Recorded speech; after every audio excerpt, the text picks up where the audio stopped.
Hey, what's up, community? I am KL Smith, joined by Steve Superbill, Joe Harrington, and Colin Fogel from the dev team. We are doing our very first Reddit AMA, one of hopefully more in the future. I was talking quite a bit with one of the Reddit moderators, Jamie Shepard, in preparation for this, and kind of asked him on the format for this and how we could best approach it. We came up with a pretty cool idea. I think you guys will like it. We're going to have a rotating cast of members of the team coming on each hour for 3 hours. And we will be answering questions that we had formed from Reddit. There's a thread going right now where you can ask and submit your questions. We have a bot in chat that will be directing people towards that thread. If you have questions, please ask there. We will also have 3 people from the dev team. In this case, it'll be Dave Nash, who's our lead designer on Paragon, Jordan Walker, who's our lead artist, and Aaron Eady, who is our senior technical designer, that will be answering questions on Reddit as they go live. So the questions that we have on stream will be some that we have taken beforehand, preceded, and we're going to try to knock those out. Are you guys ready? Yeah. You sure? Let's do it. All right. So before we get started, I just want to say that I am sorry ahead of time because I am going to absolutely destroy some of your guys' names. I apologize. I'm going to read the names in the question. I'm going to just I'm going to kill your names, and you're going to be upset with me, and I'm sorry. I'm sorry. I'm sorry. All right. So let's get started. These are some of the general questions. This is from Colossus, or Closis. Closis. With the PS4 Starter Edition announced, are there any plans to give more value to customers that have already bought Founder packages? So the Essentials Edition was announced actually when we first launched in early access, and then we began promoting it here recently. The biggest thing that, the reason behind kind of doing this, and one of the things that we wanted to focus on is putting this in a place, putting a retail disc in a place where more people could have an opportunity to have the game and purchase the game and be a part of the Paragon community. So, in doing so, in partnership with Sony, we had to present and offer a package that people could really kind of enjoy and feel like there's some value there. So, with the Starter Edition, we have, or the Essentials Edition, I'm sorry, we have, the Twin Blast skin, Wasteland skin, which is a timed exclusive. We have 4 other skins in addition to that are going to be available in the store for people that have purchased the Founders Pack or any level of Founders Pack or just early access participants. There's also coins.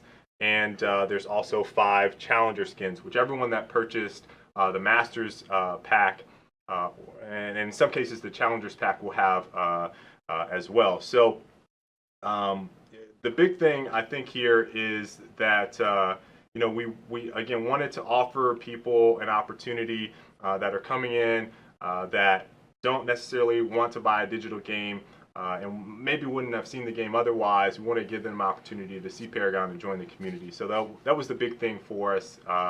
And there will be opportunities for people to buy skins. We're going to offer more skins in the future, but not everything will be included in the Masters packs or the Challenger pack or any Founders pack. So, one of the things that we wanted to really focus on was providing a model where all heroes are free and cards are earned through play. So, it's important for us to be able to offer cosmetics as our primary way for people to, purchase and show that they want to support the game. So that's pretty, I think, straightforward in terms of trying to, weigh the value. I think one of the things we probably could have done a little bit better was maybe communicate it earlier and sooner. And we'll get better at that for sure. Yep. So Kick It Cool. This is a little bit more hostile question, so we're just going to ask the question rather than kind of read some of the additional comments on this. I apologize. It's just this one is a little out there. But why should someone choose to play Paragon rather than the other similar games that will be coming out soon? You guys, anyone can answer this one. Start with you, Steve. Sure. So we set out with a very particular goal, which was to capture the things that made MOBAs great, and then offer the opportunity for people who have either fatigued on their current MOBA or not just rejected MOBAs outright for some reason. Right. And we feel like the mix of epic pedigree action that we have and the strategic choice that is part of the map and interesting characters and an expanding cadence because we're a live game, we're constantly adding characters every 3 weeks and new cards and stuff. Right. The mix of the game offers something that we believe people love, and certainly the feedback I've gotten from going to events like PAX or PSX or any other trade shows that we've gone to or community groups has been I've never gotten into MOBAs and I spent time with Paragon and I'm really, really enjoying it. What do you have next? And how are you going to solve this problem? Because we have plenty of those. Right. But it's I don't know, I think all the games that he listed a couple here. Overwatch and Battleborn, etc. I think they're going to be great games. Yeah. And I think we're past the age where hardcore gamers that we are and that we are targeting for our players only play one thing. Like all of our research shows that the hardest core gamers play all the things. And so there is no idea of, you should come to us and only us. Right. It's a great time to be a gamer. It is. It's the year.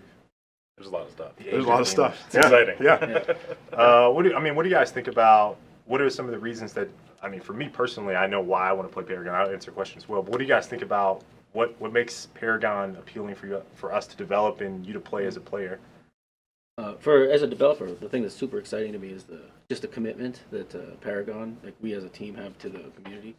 Of all the projects I've worked on, this is probably the one where, from a leadership, we said this is something that's super important for us, and we want to make sure the community is a big part of it, rather than the typical, here are the forums, here's what people have, making our own decisions about the game. Right. Now we're going to do what we want. Yeah, and so and this is actually really interesting to see. Like, there's a lot of feedback sessions like this, and all just the amount of information we get from the community, how much we look to them for help on it.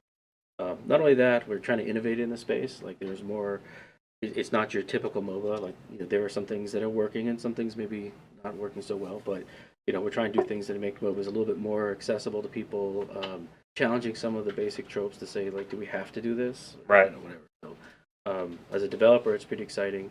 Some of my kids play, and their experience is a little bit easier to pick up than the other big MOBAs because there's a lot of history and background and things you have to learn to get into those.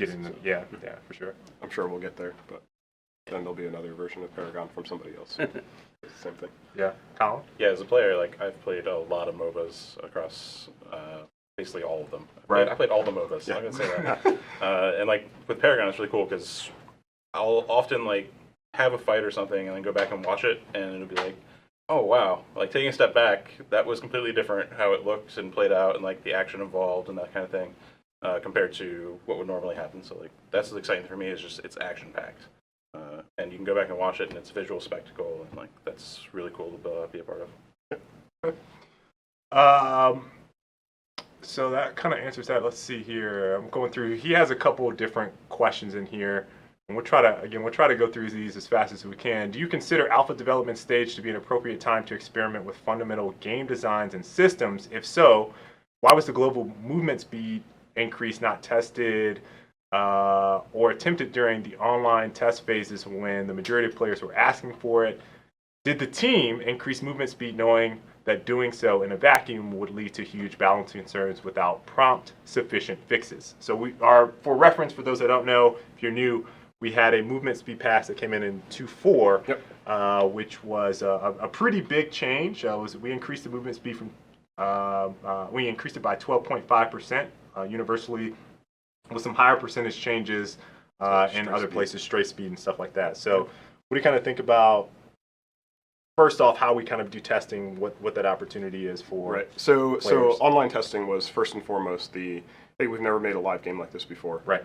We need to make sure our systems work. Can we do matchmaking? Can our servers spin up? If they crash, can they auto spin up again? All that sort of stuff. So that was the primary focus of online tests. Now we are a live game, and early access is as much a place to test for how design decisions are made, and how they're working, Right.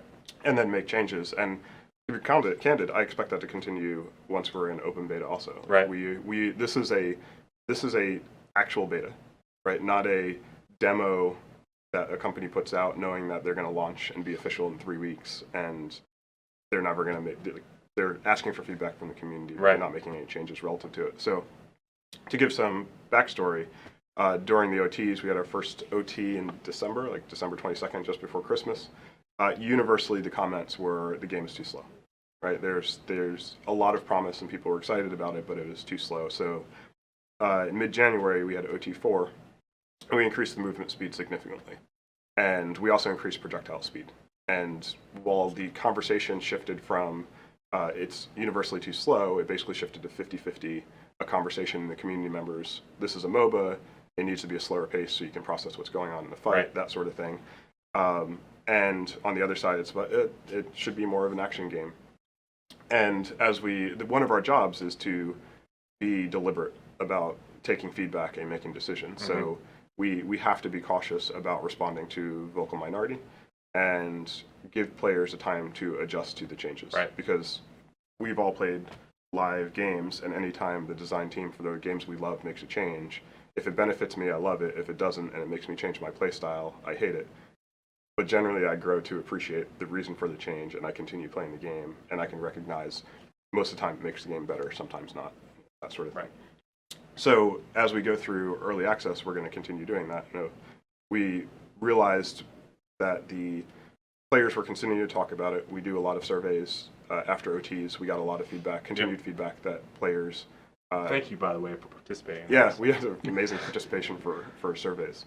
We actually, so if we send you a survey, if you fill it out, like it actually gets looked at. Yeah, we do. And processed. We have whole meetings about surveys. So, So we knew that it continued to be an issue, and then we needed to balance that against something that guys like Jamie Shepard brought up in our forums and had spawned a fantastic conversation in the community of hey, it's hard to outplay. Right. And or basic attacks, people call them auto attacks, but they're not. We call them basic attacks because you can actually miss. And his point was, hey, in a lot of situations, I feel like if you're above basically an okay skill level, you're never going to miss. Right. So as we started to increase it, it wasn't done in a vacuum compared to other things. It was let's increase movement speed. We know this is going to be a change that will generally cause difficulty for every class. If you are a ranger, you're going to miss more of your basic attacks. Right. If you are a caster, people are going to walk out of your AoE better, so you need a teammate next to you that can slow them so that they stay in the AoE longer and take more of the damage. Right. You get changes in gameplay, but it wasn't done in a vacuum of, we're just going to kind of casually. Yeah, right. And then we're just going to keep evaluating. So I mean, we use competitive QA as the primary testing ground. We made the change, and we actually experimented with a bunch of different movement speed changes, and they did it in a very democratic way. You want to talk about your process a little bit? Yeah, we basically tried everything and then started like stack ranking amongst ourselves. Like, hey, this is the preferred one. This was not the preferred one, and like the one which we ultimately went with, which was removing the strafe penalty and doing a global buff, ended up very quickly just kind of like filtering to the top of like, hey, this feels really good. We started getting more of the outplays, both on abilities and basic attacks, so that was super exciting and something which we were all kind of pushing for and hoping that would accomplish by increasing it. Yep. But definitely, like on the balance side of things, it's different, and we need time to adjust to it. And also, like we're not committed fully to this. Like, anyway, so we made the change, but we're not like dead set. Like this is going to be the speed that's always be. Like we don't want to balance first. Yep. We want to make sure that it's something that people like first. That being said, we're not going any faster. We're not going faster. Yes. Not going faster. Well, so and let me give some context for why we're not going faster. If you start at 11, there's nowhere to go, right? So what we want is to have synergy between players, and so a player like Gadget or Muriel, who gives somebody a speed boost, if they're already moving so fast that no one can touch them, they don't need Gadget or Muriel there Right. to So help that them. play becomes less Right, it important becomes and impactful. That's right. So then what we don't want to do is push it to the spot where only people with Twitch mastery are able to contribute to the team. Right. It should be people who have mechanical mastery. It should be people who have strategic mastery, and it should be people who have teamwork mastery. And the combination of those things is what we're trying to preserve because we feel like that's what makes MOBAs great. All right. So those were two pretty difficult questions right off the bat. So Not let's that start. bad. What's that? It's not that bad. No, it wasn't that bad. It wasn't that bad. All right, so this is from MC, I want to say McMatees? MC Matees. Sure. McTees. All right. I really like the game. Thank you. It's a MOBA, but really different from Smite and traditional ones like Dota and League. My only concern is current Master Quest. Grinding up to 75k point to unlock it for one hero is just too much. I feel that you should make the major changes to it, like maybe make it available at 5k and each upgrade costs another 5k so people could actually level and unlock stuff. Is there any plans changes? Is there any plans of changes for this?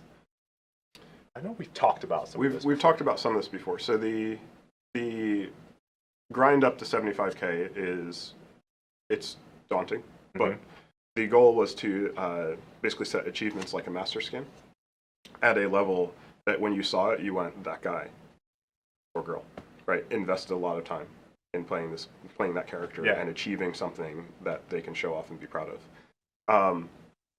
The 75k, you can play heroes for free, right? So it doesn't impact gameplay. And what we're trying to do is ensure that people have opportunities to invest their time currency where they feel it's most important. Is it acquiring cards, if they have the ones that they want? Is it unlocking the master path so they can get the emotes and taunts and master skins for the characters that they love? We'll always consider adjusting plans and figuring out what works. And really it comes down to, are people engaging with the content? Because that's ultimately why we make it, is for the community to engage with it. So I don't know if that, do you have thoughts on why we set it there? Most of it had to do with just what the target was, the amount of effort players had to do to get to what they need to. That's something we could always reevaluate, like as we get this feedback. The card throughput, there's some questions about that later on. Yeah. That's one of those kinds of things where this is our original assumptions that went out there. Things aren't working out exactly the way we had hoped, and so course correct. So I think it's the same kind of thing. Okay. So Tactical Kid? Yeah, that sounds about right. What are you calling? Tactical? There's no I. It's Tactical Kid. Yeah, Tactical Kid. Yeah. So I have a question. Is the double XP been shown as 100%, or it'll be integrated already in the numbers we get?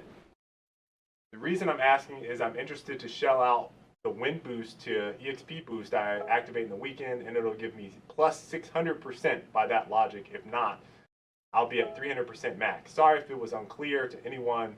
I hope it makes sense. I want to think where I invest my money and time. Yeah, that's a good question.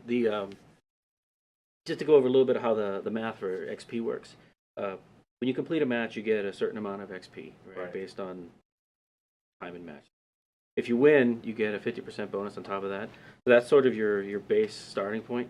Every bonus that you get from that point forward gets aggregated, and then it gets applied. So let's say you have a 1-win boost, and we have this 100% XP weekend thing going on. Aggregate is 200% over that, so you'll get an extra 200%. So it's the 300% that he mentioned, not the 600%. Okay. So the one thing though, as far as is it worth the money or the value? It is because you're still getting the same amount. Like if you bought a 1-win boost, it would give you say 300 extra for a match. Right. Whether it's a weekend or not a weekend or what other boost you have, you still get 300 extra. Ebermix, this is also or Ebermix. Nice with the double up and free weekend coming up and all, but how will people ever know that I got the Muriel taunt before easy peasy weekend?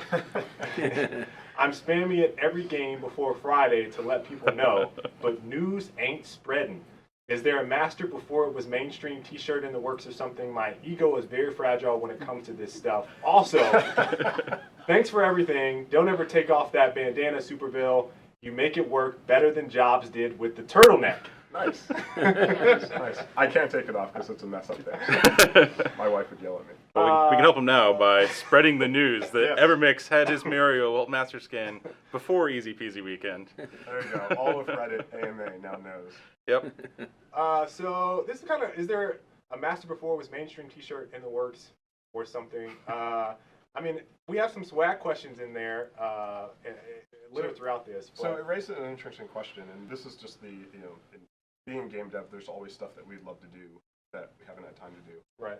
But one of the things we'd love to explore is basically adding timestamps to emotes. When you got when you got them, Yeah. emotes and master level skins and stuff like that. It's just in the breadth of things we have to do of running a business and actually making a game and handling server issues and stuff like that. We haven't gotten there, but we're still super early, and there'll always be something for players to earn. We've been doing the hero race, right, where you can immortalize your name. Yep. We'll be doing it more. So there's going to be we want to celebrate players. It's one of our core engagement design pillars with the community, where we make them the celebrity. And Evermix brings up a good point: is we could always be doing a better job. Yeah, for sure. We just do a stream every time someone hits Master to, Yeah. to celebrate their accomplishment, let them know they got it early. Let's see here. Trump for God King. Why was the new card selection style rolled out in a patch as big as the movement speed changes / new hero? It clearly was not ready, and honestly more annoying than two-shot Murdochs and Rampage / Muriel. Will you please clean this up for the next patch? Working on it. Working on making it better. Working on making it better. So, our again, a philosophical thing for how we run the project and communicate out with the community. From the beginning, we have said very clearly, what we're going to do is release content and make changes and get community feedback. And a lot of the feedback we got for the card change is kind of split. Like people who didn't understand how to build decks effectively and always got themselves into trouble situations, having extra card points at the end of the match, really love it. And the people who understood how to build decks well didn't like it because it was missing some of the features that they were used to. And those features are coming back. Some of them are already back. Yeah, some of them are. Yeah, some of them are already back. And we actually have even more in the works. But what we didn't want to do is spend all that extra time if the community just organ rejected the change. And now that we know that they didn't, we can go ahead and polish the rest of it. And this is what we are using early access for. We want to deliver the best experience, but in order to do that, we've asked people to sign up for helping us move through these rough edges and helping us get correct and accurate and quick course changes when we need it. So this is one of those where we didn't shoot ourselves in the foot, but we also didn't release it at full polish level. All right. This is Archdevil1. Have you thought about selling a full card collection, at least full equipment collection, 2 of each equipment card, at a reasonable price? From the top of my head, I'm going to say $60 to $100. I think this is very important when he mentions cards and real money. So this is why I have this question up here. So we have another option then to pray to the RN Jesus to get the cards we desire. Example game, kind of monetizing method is Feria, Hearthstone competitor, and you can get all the card collection for €50. So at official launch, it would be like a player can pay at a full game price to get the full content, all the cards, or the free version to grind his way up to as many cards. Right. So let's tackle the first part of this, which is the $60 to $100 for cards in general and our philosophy behind this. So we decided after communication with the people who are part of our community really early on that we would never sell power. So we are not going to do that. Right. When we say we use the community, I mean we really use the community. We had community events here at the end at the studio. At the studio at the end of January. We went through all basically it was the AMA style playtest, AMA, playtest, another AMA. And at the end of the day for both days, we basically revealed our entire planned monetization to the community under NDA and said, hey, we are not going to do this if you guys don't agree with it. And they universally were pleased that we were not selling card packs, that we were not selling heroes, that basically everything that affected real power in the game was available only through playing the game. Right. So that's the way we went. And we're not about to shoot ourselves in the foot Yeah, we don't want to by go going back on on that. And it's the you get stuff by playing. Yeah. All right, so we are now into features. So that was general questions.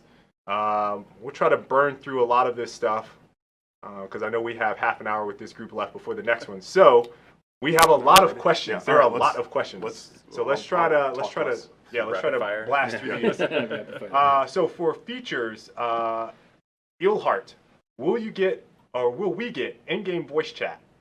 This is something we talked a little bit about. Yeah, we talked quite a bit about it. On the forums, but internally we talked about it quite a bit. Yep.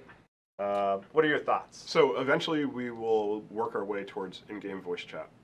What I'd like to do is ensure, we've said for a while, we do not want second-class citizens. And because we are a cross-platform game, if we have voice chat, it should work for people who are together, no matter what platform they're on, which is a large amount of work. And the same people who are doing that are improving our matchmaking and all the other stuff that people have said that they want improved. So we will work our way there. In the meantime, if you are on PS4 and you party up, you have access to PS4 voice chat through PS4 parties. And if you are on PC, you have the Discord, you have Discord, all the Mumble, stuff, all the things. So we would eventually like to work our way there. It's just not going to come next week. Right. And one thing I want to add about that is, in addition to that, we also have to really think very strongly about toxicity and community interaction. Just turning on voice chat alone, I can already see the player reports going up. And we're just now getting a lot of those reporting tools in place. So while we think voice chat is really cool, at the same time, if you give people the tools to be mean to each other, they will most certainly use them, whether that's the intended purpose or not. So that we're very conscious about the in-game voice chat from a player toxicity level as well. So we have to be really responsible about how it gets implemented, if it does eventually. So Haisuka also asked, when will PS4 players be able to chat with each other in the game? That answers that question. Also, Matisse, back again. Finally, when will you add the option to chat in-game for PS4? Would be really useful to communicate some strategy or other stuff. I would like to keep quick call from L1, but also add the possibility to chat like you can do it in the lobby. So there's a portion of this where I think he's referring to typing, but the voice chat portion we just covered. Chat, in terms of chatting on PS4 using a keyboard or something like that instead of the controller, you can plug up your mouse and keyboard into your PS4. We have mouse and keyboard support that was enabled in 2.3? Yeah, I think so. Okay. But if you want to chat with people, I don't even think it brings up the prompt now. No, you can just type. plug in a keyboard and you can start chatting away for those that don't know that. Right. This is another chat question. Oh, man. Yeah, I don't know. Future me? Pushame. I like that, Colin. We're going to go with that. Would there be a possibility to actually chat with teammates in game if you use the PS4? Would be very helpful and important. Again, we covered that one. Will there be voice chat implementation from Flealand? Again, we covered that one. Gadalig. Along with game communication, will different characters be getting voice actors for their own voice commands? Yes. We have we've already started recording dialogue lines. We have to implement the dialogue system. Part of the challenge being it needs to be queue-based so that the announcer and game events aren't stomping characters talking, or vice versa, right? Your tower's under attack, and then Gadget talks over top of that, and you lose the game because you didn't hear the audio to cue to say go over there and defend. Right. It's coming. I'm excited for that. Yeah. Yeah. She's sassy. Yeah. Colin, this is from the Imp. When will you release an official ranking system with beta access or game release? Now, obviously, don't have a timeline, so can't answer that specifically. But I think it is important to talk a little bit about ranking now. Obviously, it's really important to the more competitive players. It's something which we've been driving towards and we're working on, and hopefully have it sooner rather than later, but it's going to be fun. And a big part of it is if we did a ranking system now. It's still hindered by the number of heroes we have. Yeah. So Yes. we will work on it as we build up to. We feel like we can probably turn it on around the 20 hero mark. Yeah, I think like To 25, 20, 30. yeah, like well, somewhere more in would that always area. be better. But yeah, 15 is not enough to really support. It's hard to have a draft with 15. Yeah. Right. Nuke It Hard. We're just gonna. This is a long question, so we're just gonna ask the question. Do you plan on letting people pick their heroes of choice before queuing for ranked as well? Yeah, I can say we're committed to doing a ranked draft. Yes. Riddler92, can we expect, oh, this should have been up top. Can we expect in-game voice chat, cross-platform? We answered that just a bit ago. We are definitely trying to put that into the mix, for sure. James Butlin, can we have something to do during matchmaking? Even just being able to go onto the deck builder will be helpful. I tire of sitting looking at a static character for up to 10 minutes trying to find a PvP game on slower nights. Hell, I'd settle for being able to spin the other characters on there. Sure. Yeah, so we are actively in discussion about how to improve our flow to get into the match for exactly this reason. Yeah. Okay. More features. This is Versailles. Will there be different game modes? Eventually there'll be different game modes. So one of the things we need to be conscious of is being early. Our population size is really small, and matchmaking times are a real consideration because that's basically the thing you must do before you get into a game. And anytime we release a new game mode, that fragments our population which right. will increase the matchmaking times for no matter which playlist you jump into. Right. Godly Underdog. I know we have custom game modes, but are we going to get a legit 3v3, dual lane, or assault style? Pretty much answered that. I don't know what exactly we're going to have, but we are thinking about new modes. Gatelic again, will other game modes / maps be released? We're going to talk about maps a little bit in the next section. Game modes, and again, for the same reasons that Steve mentioned just a second ago. Tony Noddy, could 3v3 be a thing on a smaller map? Could be. Yeah, could be. Yeah. Sure. Caber Chronicle, I've been wondering, will there be multiple arenas and maps to play in upon official release? Not that a girl isn't brilliantly designed.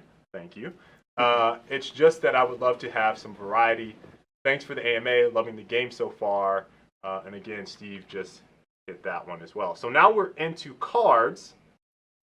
20 minutes with this group. Let's try to knock through this, and then I think we'll hit some balance questions, and I might skip around a little bit. So on cards, Ebermix, who asked a question up above. That's the guy who had the Muriel Master Skin before Easy Peasy Weekend. Exactly. I just wanted to make sure Point that out. his Make full sure title. everyone His full title was on displayed. Reddit knows. How do you feel about the fact that boosters will get you in cards, thus get you, I'm assuming this is more, cards, thus advantage over others. In your ads for the game, you have a very clear that the game is not pay to win. As such, how do you feel about this decision? Steve kind of touched on it a little bit. We actually ran through our full business model with community members beforehand. But Joe, you want to tackle this one a little bit? Sure. The goal with the card system is to start out with just stat building, right? Like that's your that's your basis for the game. And then as you acquire more cards, you should be able to customize your stat builds, add some new stats that you might not have in the starter collection and the starter larva that you get. As you move up the rarity list, the goal is to try to add more options and choices at the expense of stats. So you start to become stat weak in exchange for more ways to play the games and more choices. And as you move all the way through to the epic rarity, that will be the place where you have the least amount of stats and the most amount of sort of subjective power, I guess, right? Situational power. Yeah, situational. And so at that point, it becomes a matter of the players outplaying people who are pure stat builds. So the goal is that the rarer cards and the other cards shouldn't actually give you more power, so more as much as more options. So the tricky bit, of course, is that this is a live game and we're putting the stuff out as quickly as you can. A lot of the subjective decisions are, well, they're subjective, right? This, what is slow worth to in terms of damage or survivability or whatever. Right. And so those aren't always going to be accurate. And based on player feedback, internal testing, and stuff like that, we'll continue to tune that. So that's our goal, right? What we're trying to do. So that wasn't the intention that the cards actually equal more power, but it gives you more options. Yeah, a common and an epic rare, if they're the same cost, should be very, very, very similar in power. Party Next Door asked, how do you plan to sustain the card system long term with new players arriving all the time, even in a couple years' time? In terms of the long, I'll answer the second part first. In terms of the long tail, right? We looked at other CCG type things, Hearthstone and the hard paper versions of the game, how we might manage those. I don't have any details yet. We're still working through that. As far as keeping the new players up with the old players, again, part of that was the goal, the original thing is in the previous question. That this person's player should have more options but not more power, so they should be able to play at a similar level. But there's some other, we are planning on offering some, some card purchase solutions. I think there's another question about We'll get to that one in a second. But there's some of that stuff can help as well. Okay. I would just like to add, like, the making a live game is it's just hard. It is. And I would love to make it a year or two to have to tackle this problem. Right? Yes. I mean, this comes down to, are we engaging our players well enough that they are sticking with us and continuing to play the game and enjoy and giving us feedback so that we can grow it and make it better. But as we talked about the card system internally, it was but if we get 7 years out, how are we going to solve X, Y, or Z problem? And it's like, we got 7 years out. Yeah. We haven't even shipped yet. Right. Yeah. That getting 7 years out or 2 years out is going to be a win by itself. Sounds like a problem for 7 years ago. Grep CDN. So, do you have a timeline for card releasing / card crafting? No, it's probably my most wanted feature, and we just have a lot of stuff to do, so it keeps getting pushed. What we do have in the works very soon is to give people more volition and more focused choice about where and how they acquire different types of cards. So that's coming very soon. I don't know, Joe, if you want to talk about the details. That's the next question, that's actually. Oh, okay, Yes. great. Yes. Joe, you should talk about the details. There you go. So this is, again, we have C3 picks. What's the time schedule for card crafting, different card acquisitions? So we don't have a timeline for card crafting. We want to get in as soon as possible. Joe, can you kind of talk about different card acquisitions and what we're doing there? Yeah. So we're making some new offerings. I believe it's in this upcoming release. It's in 2.5. Yep. And those new card offerings will give players more choices. Right now, obviously, it's just a card pack, and then you can receive just card packs. Some of those offerings that we're going to start offering weekly. Here's a list of 3 cards. You purchase this 3 card pack, and you get these 3 discrete cards. We're going to continue to update that every week so that you'll have an opportunity to buy the cards that you want. In addition to that, we are looking at really small, probably 1 card in a pack. That is actually super inexpensive. So a few hours, and a few matches. Yeah, a few matches. You can buy. You'll be able to purchase a 1 card pack, and it has the same distribution and rarity of rarities and things as the other card pack, as the big card pack, but it's just 1 card. So that you play tonight, maybe I buy 1 or 2 of those. Right. Then also if you want. There's a lot of concern about, I only play a character X and he's used, affinities A and B, right? So we're going to also offer that single card pack in affinities only. So you'll go, I only want to purchase corruption cards, and so you can buy the corruption single card pack and get guaranteed corruption card. Okay. So those are the big offerings we've got coming up. Okay. Let's see here. I'll say again, that's in direct response to community. Right. That's I want to go after. I play this hero. I want to do this. I don't play the other card. Yeah, and also the concern that I want to be able to acquire cards more quickly. More quickly. So right. this lets you get them, maybe not as many, of course, but at least get them more quickly. Dio Lando, what are your plans to mainstream the card system, both obtaining and trading? Just answered that question. LGS, how often, once a month or 2 or longer, will new cards be introduced into the game? We didn't really answer that. No. So current plan is to kind of roll them out to fill gaps in current play. Right. So it's to provide more opportunity, fill current gaps, and just keep the content rolling. Right. And a lot of it is Joe, do you have a segment, a question coming up about the stable environment or no? In the balance section, there's Okay. that section. So I'm going to leave the stability part and meta development to Joe when we get farther down, but that's also a big consideration. Okay. We have 15 minutes left, so what I'm going to do is jump to some balance questions. Most of these questions, and I can just kind of look through them very quickly, are things that we've talked about so far. These are kind of switching over to balance. There is one question about balance here from Callus here. Crit cards, will you be looking at them specifically? So this is a very specific question for balance, and then as soon as we hop over to balance, we'll probably hit that for 10 minutes and then go to something else. But okay. Crit cards, Joe, is this something that we're looking at? Can you kind of talk about them? Yeah, sure. We're definitely looking at crit. That's one of those things that when we were balancing it, is this a better amount of this, and it's very easy to say this is too much, this is too little, too much, yeah. or too hot, too cold. And we kind of err it a little bit on the generous side. And so we are looking at that, trying to figure out what is the correct price is something that's tricky. Also, there's a couple of other card stats that have come up as there's not enough of this or there's too much of that. And we'd kind of rather hit them all at the same time because, the crit cards, of course, they affect every single character that uses crit, not just the marksmen or the shooters, the rangers there, but also the fighters and even tanks. And I've seen a couple of crit mage builds, right? So we just have to be careful with It's my go-to gadget build. so yeah, so that's what I'm saying. We just have to be careful about that. We just want to make sure we're doing something deliberate and we have a good idea of what that entails. So. Okay, so to game balance, and there's a lot of card questions. Is the current flow of the game in line with the design vision? Sure, I wouldn't mind taking a bite at that one. Sure. So, when you set out to make any kind of game, you have in your mind, like everyone could think about it, if I ever got a chance to make a game, right? Some of that's the case, right? I want to make a game. These are all the things the game needs to do. This is all the things I'd like to see in the game. This is how I want to play. And then we apply our talents to try to drive to those goals that we set up. So, has the game hit the design vision? Yes and no, right? Like, there's a lot of things the game did that we wanted it to do.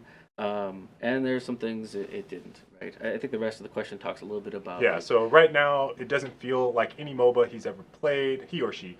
And if I was going to describe gameplay to someone interested in the game, it'd be something along the lines of objective-based hero brawler. The game is mostly running from fight to fight or objective to objective right now, which is fine. I'm just wondering if that's what you're aiming for. So yeah, we're self-identified as a MOBA, right? So we definitely want to make sure we're reinforcing MOBA, common MOBA expectations, right? And as this person identified, we're not quite there yet, right? And so we're re-looking at that, making sure, well, what do we need to adjust? Is it heroes? Is it the map? Is it what, right? And we can make some course corrections and move us forward. We don't want to lose the things that make us Paragon, but at the same time, the game isn't quite hitting on all pistons. So. Let's see. Oh man, Franenzart. Franenzart. I'm gonna go with that. How are you balancing PlayStation console experience with PC? Do you find like designing and releasing a game for console creates serious gameplay degradation on real gameplay platforms PC, as it has for previous titles? No, I wouldn't say it's serious. So the fidelity of a mouse is always going to be the fidelity of the mouse. But the pacing of a MOBA allows a person on a controller to compete effectively. Right. What I think we've been seeing from the data and from doing surveys and stuff like that is the people who are currently playing PS4 are brand new MOBA players. And so the challenge is the breadth of knowledge that PC players have because they've been MOBAing for a decade. Right. And they know things like don't dive towers at level, like the simple stuff. Right. Itemize. Yeah, things like that. How do you think about building a character? How do roles fit in? Who do you pair with each other? What are team comps like? Yep. All that stuff is just the knowledge base of the MOBA community.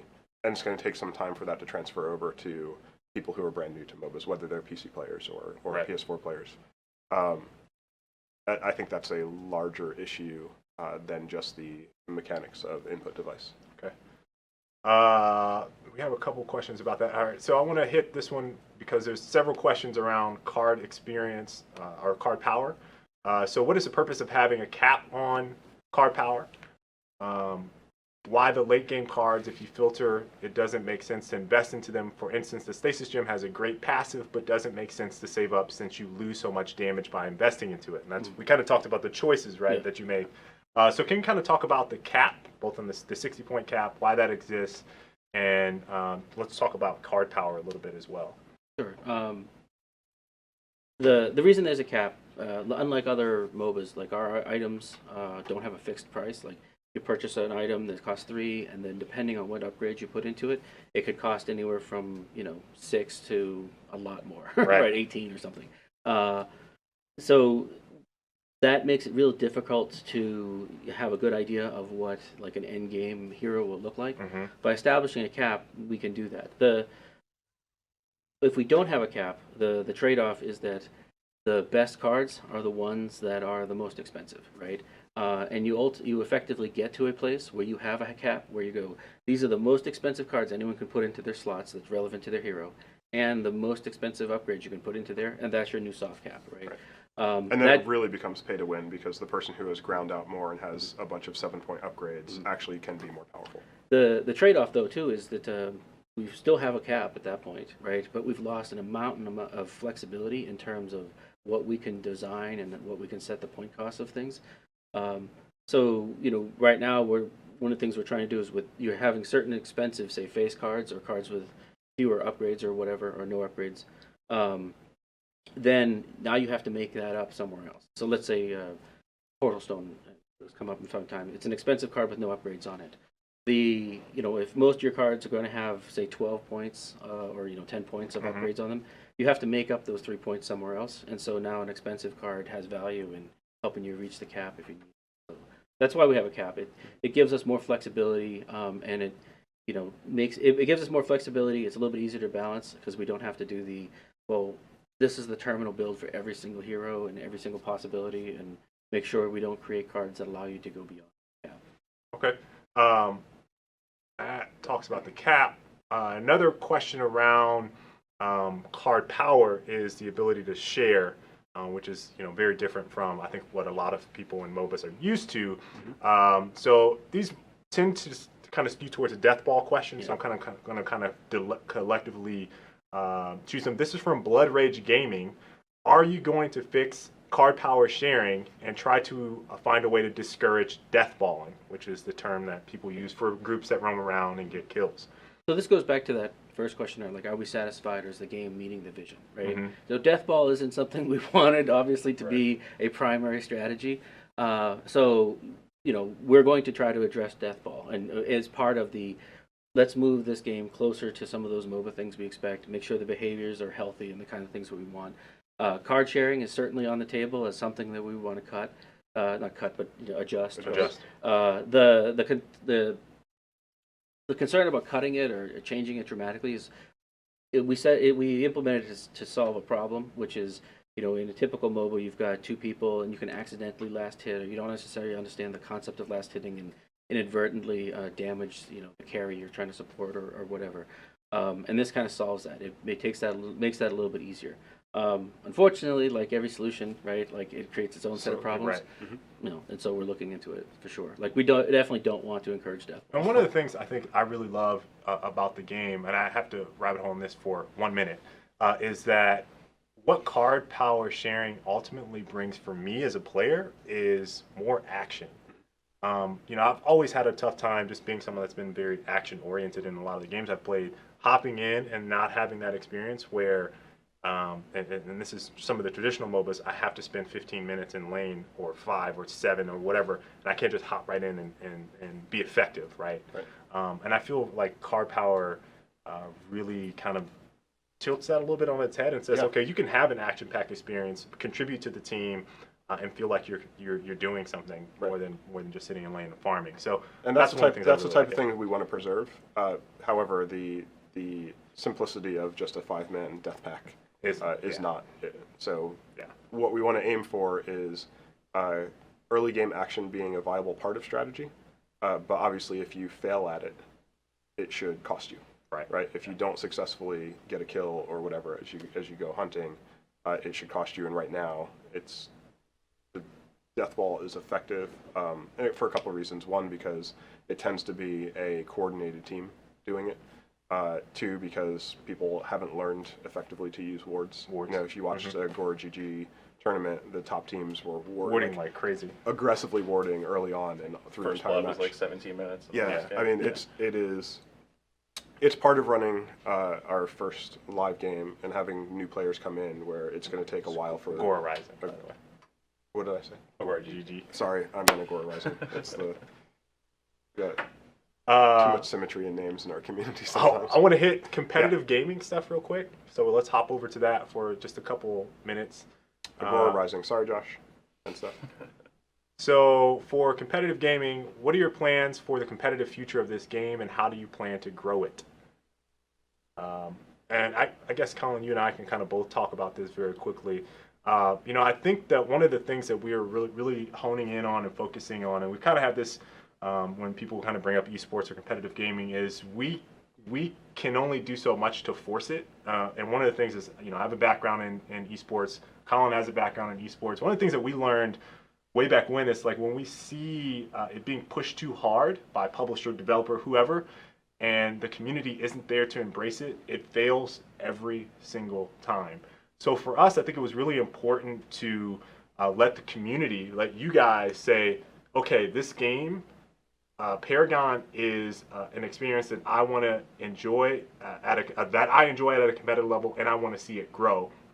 And so right now we're really evaluating community interpretation of Paragon and its competitive merit. And I don't, Colin, you want to add anything to that? Yeah, I think the big takeaway is we're making a competitive game. Like, they're just outright. Right. Is the game. Like, it's going to be a competitive game. That's our focus. And then, like, where it goes from there is going to largely be dictated by what the community wants and what they push for. Right. So, I mean, we put in private matches, a very early version of that, and we saw our first tournament 2 weeks later. Yep.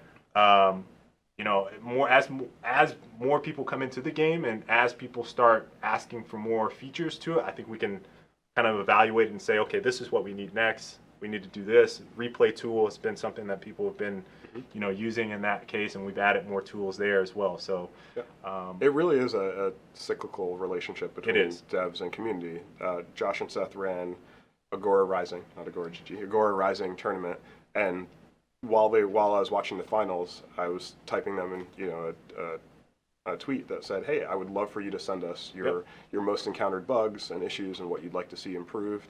And basically a half week later or so, we got that list, and it's now in Jira, and we're working on it. So it's just going to keep going around. We'll make the game better. They'll do better tournaments, and it's the virtuous spiral. One more competitive thing, and then I have one thing we want to end with. We'll let Steve talk about before we get on the next group. Kick It Cool, back again. Do you consider your concept of RNG card system to be a viable form of a competitive scene? Alan, I'm going to let you answer this one and what you guys kind of think. Yeah, so this heavily hinges on the stuff that Joe was talking about earlier as far as cards being equally balanced, and that's something that we need to like continue to strive for and make sure that like that remains the core focus, and it will. And then the RNG starts to go out a bit, and I expect that like as you get further on, you're playing ranked and you're competing in tournaments, you'll have most of the cards by that point. Like that's our expectation, is that you'll have most of those options if you're at the competitive level, and that limits some of the RNG stuff as well. But the idea is that you'll be able to build decks that have these different strategies and play styles, and they'll play against each other, and because they're all balanced to be equal, like there's not the issue of more power if you have more cards. Yeah, it becomes more of a contest of wills. It's Right. It's going to become that way anyway because you make committed choices about which cards you bring into the game. So if I have a card that makes me strong in this situation, you know, it's against somebody with a shield or in the jungle or whatever, and you have cards that make you strong someplace else, it becomes this push-pull of, can I pull you into my area of strength and out of your area of strength? And that's why we did the card system. Like we wanted that opportunity to have people make committed choices and then enforce their, you know, competing, right, is largely about imposing your will on the other team. Right. And playing to your strengths. Okay. Now we have one more question that is kind of, it's segmented across the AMA questions, but regarding lore, we've not shared, I shared one thing on stream, on a launch stream, someone said, "Hey, give us a lore story." I said, "Okay, well, I can't give you a story, but I will tell you about one character." I said, uh, "Gideon is a really evil dude." Yep. That's all I said. It was Gideon is a really evil dude. Now, with the AMA, we've got quite a few questions about lore. Mm-hmm. I asked Steve to share a legitimate lore story for you guys because we do have lore. We are working on it. Yep. But we're focused on some really core gameplay elements right now. So, Yep. Steve? So we feel like we feel like characters. The most important part of superhero stories is their origin story, and what they do in a particular comic is impacted by all the backstory. So we also wanted to focus on our characters having relationships with each other. Right. So Twin Blast Twin Blast. Okay. Twin Blast. and Gadget And Gadget. Twin Blast and Gadget used to be an item. used to be an item. Wow. There you go. Piece of lore. And with that, we're going to transfer over to Mooney and the group that will be on next. I want to run one little quick competition. Okay. So on the back of my laptop here, I have a molecule. And if somebody can tweet me what the molecule is, the first person that correctly tweet me At Steve at Superville. Steve Superville, the correct molecule will win a Founders Pack. Okay. Code for a Founders Pack. Code for a Founders Pack. There you go. Alrighty. That was fun. It was. It was easy. Yeah. There's a lot of questions. We might have to go back and answer some of those questions. But Yeah, I think Steve and I are actually about to go hop into the Reddit Yeah. thread and Yep. start so we're gonna it'll, go answer it'll those. be me, Steve, and Colin that will be on the Reddit thread answering questions. Next up, we have Nathan Mooney, Jordan Walker, is Aaron Eady coming over? And They're late. they're late. They're late. And trying to think who else is in that group. Was? Yes, John Wazolchik. So those guys will be transitioning over. Do we have a trailer?